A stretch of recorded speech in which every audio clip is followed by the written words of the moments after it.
Now let's make two things clear. Isil is not Islamic. No religion condones the killing of innocents, and the vast majority of Isil's victims have been Muslim.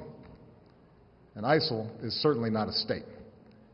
It was formerly al-Qaeda's affiliate in Iraq and has taken advantage of sectarian strife and Syria's civil war to gain territory on both sides of the Iraq-Syrian border.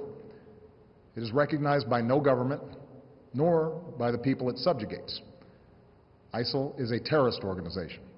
They had fought in Iraq for years and had thousands of well-trained and fanatic soldiers. They already quasi-controlled parts of northern Iraq and were very determined to build their religious state. And they changed the game in Syria like no one expected. ISIS was so unbelievably violent and radical that soon it was at war with almost every other faction of the Syrian rebel armies. They attacked and killed members of other Muslim terrorist groups. In the territories they controlled, they built an Islamic State with rules so strict that even the hardliners of al-Qaeda and Saudi Arabia were shocked and withdrew their support.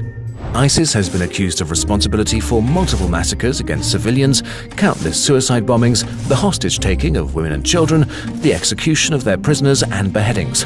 All kinds of medieval horrors we would rather not have to illustrate.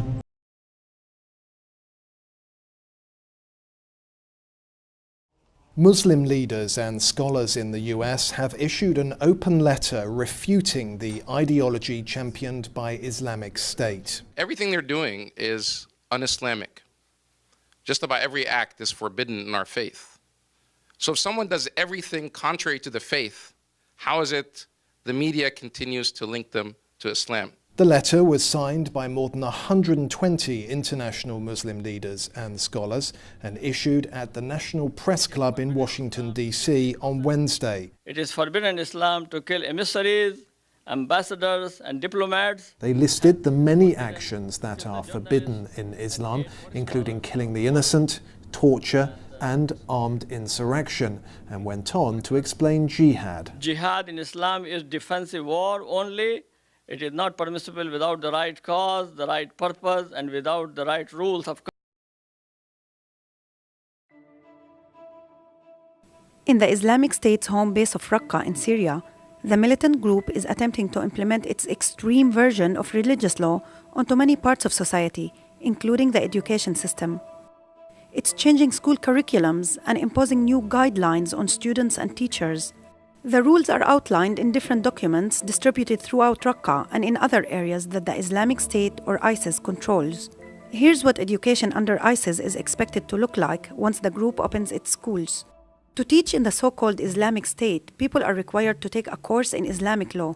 Those who refuse will stand before a judge and will be given a chance to change their minds and pledge allegiance to the caliphate. Those who don't can be declared non-believers by the judge, and the punishment could be death. Male and female students, teachers, and staff are to be separated. Girls and female teachers are required to dress a niqab, a black robe that covers every part of the body except for the eyes. One female teacher we spoke to left Raqqa a few months ago. She says seeing her young students running in the playground wearing these robes made her feel that their childhoods were being taken away from them. أول مرة فعلا حطيت فيها الحجاب مثل العادة، كل الطريق عم بحكي. قلت له شغلة انفرضت، يعني إنك تحسي إنه أنت عم تعملي شغلة رافضتيها، ورغم ذلك أنت حطيتيها وعلى الملأ. Many subjects are banned, including music, social studies, history, arts, sports, philosophy, and psychology. The word Syria and the name of Syrian President Bashar al-Assad are being removed from textbooks and replaced with the Islamic State. Photos that don't comply with Islamic law are banned. These could include anything from illustrations of human anatomy to pictures of women who aren't fully covered. Teaching the theory of evolution is forbidden, and teachers must make clear that the laws of physics and chemistry come from God, not